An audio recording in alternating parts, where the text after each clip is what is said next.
राधे राधे कृष्ण भक्तों, सभी भक्तों को सफला एकादशी की हार्दिक हार्दिक शुभकामनाएं। श्री राधा रानी और बाके बिहारी सभी भक्तों पे कृपा बनाए रखे। भक्तों, आज के इस पावन दिन पर हम श्री राधा रानी और बाके बिहारी के दर्शनों के साथ साथ भगवत गीता के 10वें अध्याय के महात्म्य का श्रवण करेंगे, जिसको सुनने मात्र से ही बाके बिहारी अपने भक्तों का स्वयं हाथ पकड़कर चलते हैं।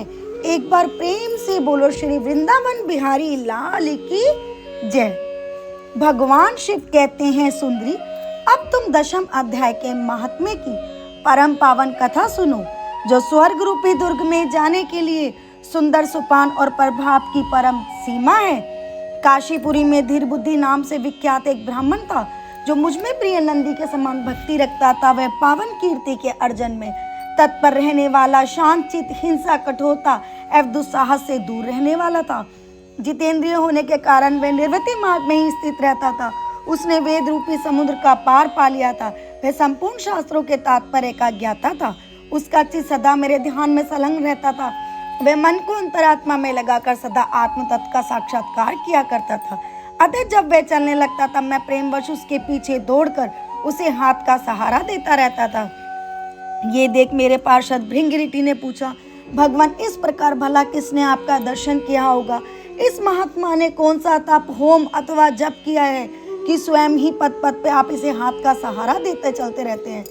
भृंगिरिटी का यह प्रश्न सुनकर मैंने इस प्रकार उत्तर देना आरंभ किया कि एक समय की बात है, कैलाश पर्वत के पार्श्व भाग में पुन्नाग वन के भीतर चंद्रमा की अमृतमयी किरणों से धुली हुई भूमि में मैं वेदी का आश्रय लेकर बैठा हुआ था। मेरे बैठने के क्षण भर बाद ही सहसा बड़े जोर की आंधियां उठी। वहां वृक्षों की शाखाएं नीचे ऊपर होकर आपस में टकराने लगी। कितनी ही टहनियां टूट टूट कर बिखर गई। पर्वत की अविचल छाया भी हिलने लगी। इसके बाद महान भयंकर शब्द हुआ, जिससे पर्वत की कंदराएं प्रतिध्वनित उठी। तदंतर आकाश से कोई विशाल पक्षी उतरा, जिसकी कांति काली मेघ के समान थी। वह कज्जल की राशि अंधकार के समूह अथवा पंख कटे हुए काले पर्वत सा जान पड़ता था। पैरों से पृथ्वी का सहारा लेकर उस पक्षी ने मुझे प्रणाम किया। एक सुंदर नवीन कमल मेरे चरणों में रखकर स्पष्ट वाणी में स्तुति करनी आरंभ की। पक्षी बोला, देव आपकी जय हो। आप चिदानंदमयी सुधा के सागर तथा जगत के पालक हैं। सदा सद्भावना से युक्त अनासक्ति की लहरों से उल्लसित हैं। आपके वैभव का कहीं अंत नहीं है। आपकी जय हो। आप अद्वैत वासना से परिपूर्ण बुद्धि के द्वारा त्रिविध मलों से रहित हैं। आप जितेंद्रिय भक्तों के अधीन अविद्या में उपाधि से रहित हैं। नित्य मुक्त, निराकार, निरामय, असीम, अहंकार शून्य, आवरण रहित और निर्गुण हैं। आपके भयंकर ललाट रूपी महासर्प की ज्वाला से आपने कामदेव को भस्म किया है। आपकी जय हो। आप प्रत्यक्ष आदि परमाणु से दूर होते हुए भी प्रभु परमाणु स्वरूप है। आपको बार बार मेरा नमस्कार है। प्रभु चैतन्य के स्वामी तथा त्रिभुवन रूपधारी आपको प्रणाम है।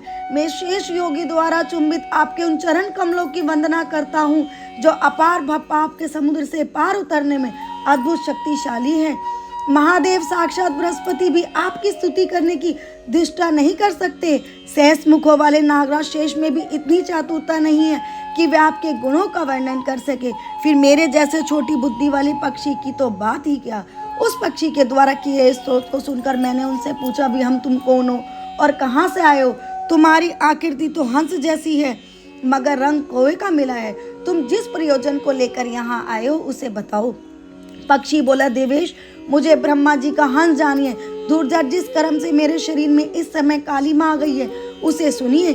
प्रभु, यदि आप सर्वज्ञ हैं, सबको पता है कि आप सर्वज्ञ हैं और आपसे कोई भी बात छुपी नहीं है, फिर भी आप पूछते हैं तो बतलाता हूँ। सुराज नगर के पास एक सुंदर सरोवर है, जिसमें कमल लहलाते रहते हैं। उसी में से बाल चंद्रमा के टुकड़े जैसे श्वेत मीनारों के ग्रास लेकर मैं बड़ी तीव्र गति से आकाश में उड़ रहा था।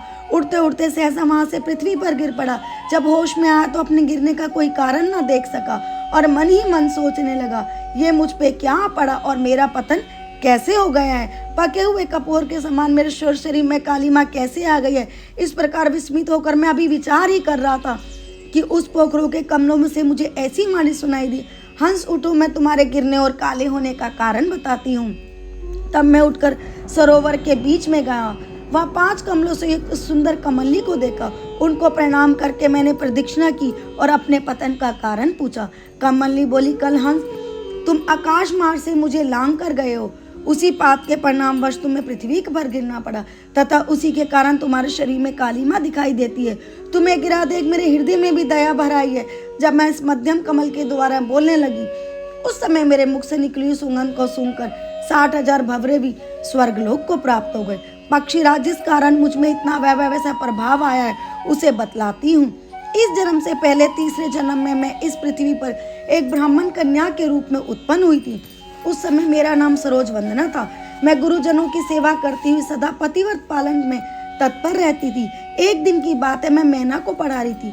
इसे पति सेवा में कुछ विलंब हो गया और इससे पति देवता गुस्से में आकर उन्होंने मुझे श्राप दे दिया कि पापनी, तू मैना हो जा। और मरने के बाद यद्यपि मैं मैना ही हुई, तथापि पतिव्रता के प्रसाद से मुनियों के घर में मुझे आश्रय मिला। किसी मुनि कन्या ने मेरा पालन पोषण किया। मैं जिनके घर में थी वे ब्राह्मण प्रतिदिन प्रातःकाल विभूति योग के नाम से प्रसिद्ध गीता के 10वें अध्याय का पाठ करते थे और मैं उस पापारी अध्याय को सुना करती थी। विहंग काल आने पे मैना का शरीर छोड़कर 10वें अध्याय के महात्म्य से मैं स्वर्गलोक में अप्सरा हुई और मेरा नाम पद्मावती हुआ। मैं पद्मा की प्यारी सखी हो गई। एक दिन मैं विमान से आकाश में विचर रही थी। उस समय सुंदर कमलों से सुशोभित इस रमणीय सरोवर पर मेरी दृष्टि पड़ी। इसमें उतरकर जो ही मैंने जल क्रीड़ा आरंभ की, तो ही दुर्वासा मुनि आदम के और उन्होंने वस्त्रहीन अवस्था में मुझे देख लिया। उनके ऐसे मैंने स्वयं कमली का रूप धारण कर लिया। मेरे 2 पैर 2 कमल हो गए, 2 हाथ भी तो कमल हो गए और शेष अंगों के साथ मेरा मुख भी कमल हो गया। इस प्रकार मैं 5 कमलों से युक्त हुई। मुनिवर दुर्वासा ने मुझे देखा। उनके नेत्र क्रोधाग्नि से जल रहे थे। वे बोले, पापनी, तू इसी रूप में 100 वर्ष तक पड़ी रहे। ये शाप देकर वे क्षण भर में अंतर ध्यान हो गए। कमलनी होने पर भी विभूति योग के अध्याय के महात्म्य से मेरी वाणी लुप्त नहीं हुई और मुझे लांघने मात्र के अपराध से तुम पृथ्वी पर गिरे हो। पक्षीराज, यहाँ खड़े तुम्हारे सामने आज मेरे श्राप की निवृत्ति हो रही है, क्योंकि आज 100 वर्ष पूरे हो गए हैं और मेरे द्वारा गाए जाते हुए उस उत्तम अध्याय को तुम भी सुन लो। उसके श्रवण मात्र से ही आज तुम भी मुक्त हो जाओगे। यह कहकर पद्मनी ने स्पष्ट एवं सुंदर वाणी में 10वें अध्याय का पाठ किया और वह मुक्त हो गई। उसी के सुनने के बाद उसी के देव से कमल को लाकर मैंने आपको अर्पण किया है प्रभु। इतनी कथा सुनाकर उस पक्षी ने अपना शरीर त्याग दिया और यह एक अद्भुत सी घटना हुई। वही पक्षी अब 10वें अध्याय के प्रभाव से ब्राह्मण कुल में उत्पन्न हुआ और जन्म से ही अभ्यास होने के कारण शैशव अवस्था से ही इसके मुख से सदा गीता के 10वें अध्याय का उच्चारण हुआ करता है और 10वें अध्याय के अर्थ के चिंतन का यह परिणाम हुआ कि सब भूतों में स्थित शंखचारी भगवान विष्णु का सदा दर्शन करता रहता है। इसकी स्नेहपूर्ण दृष्टि जब किसी देहधारी के शरीर पर पड़ जाती है, तब वह चाहे शराबी और ब्रह्मत्यारा क्यों न हो, मुक्त हो जाता है तथा पूर्व जन्म में अभ्यास किए हुए 10वें अध्याय के प्रभाव से, उस महात्म्य के प्रभाव से इसको दुर्लभ तत्व ज्ञान प्राप्त हुआ है तथा इसने जीवन मुक्ति पा ली है। अतः जब यह रास्ता चलने लगता है तो मैं इसे हाथ का सहारा दिए रहता हूँ। भृंगरीति, यह सब 10वें अध्याय की महामहिमा है। पार्वती, मैंने इस प्रकार भृंगरीति के सामने जो पापनाशा कथा कही थी, वही यहाँ तुमसे भी कही है। नर हो या नारी हो अथवा कोई भी क्यों न हो, इस 10वें अध्याय के श्रवण मात्र से उसे सभी आश्रमों का पालन का फल प्राप्त होता है। बोलो कुंज बिहारी श्री राधा, जय जय श्री राधे। भक्तों, अभी हम बाकी बिहारी के दर्शनों का आनंद प्राप्त करेंगे और एकादशी के दिन प्रभु से कृपा प्राप्त करेंगे और हम अब क्षमा याचना करेंगे कि प्रभु जाने अनजाने में अपने भक्तों से जो भी गलती हो गई उन्हें क्षमा करें। भक्तों, अगर आपको कथा और ये दर्शन पसंद आए हो तो चैनल को लाइक, शेयर और सब्सक्राइब जरूर करें। और भक्तों, हमारे चैनल के माध्यम से सभी व्रत और त्योहारों की जानकारी दी जाती है, सभी कथाओं का श्रवण कराया जाता है। इन सभी सेवाओं का आनंद उठाने के लिए चैनल को लाइक, शेयर और सब्सक्राइब करें। कुंज बिहारी श्री हरदास, जय जय श्री राधे। बोलो वृंदावन बिहारी लाल की जय।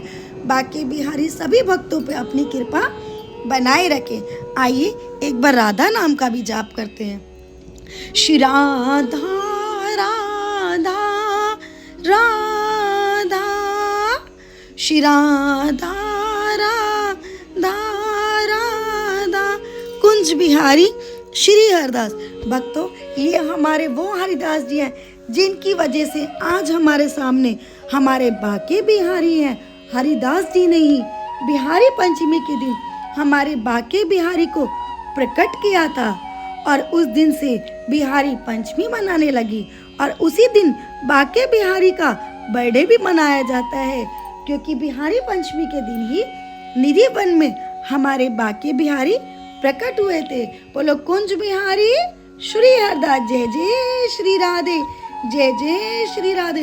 बोलो वृंदावन बिहारी लाल की जय, जय जय श्री राधे।